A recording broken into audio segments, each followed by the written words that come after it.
আগামী ১৯ জুনের মধ্যে সচিবালয় থেকে আওয়ামীপন্থী আমলাদের অপসারণের আশ্বাসে আন্দোলন প্রত্যাহার করেছে জুলাই ঐক্য। এই সময়ের মধ্যে দাবি আদায় না হলে আবারও আন্দোলনে যাওয়ার হুঁশিয়ারি দেন তারা।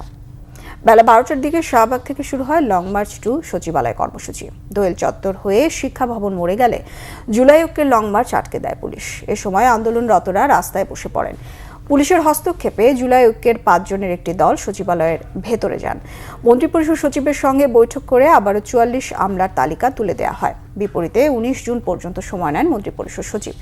এর আগে শাহবাগের সংক্ষিপ্ত সমাবেশে কথা বলেন নেতারা। বলেন, সচিবালয়ের আওয়ামীপন্থী আমলারা দেশে অস্থিতিশীল পরিস্থিতি তৈরির পায়তারা করছে।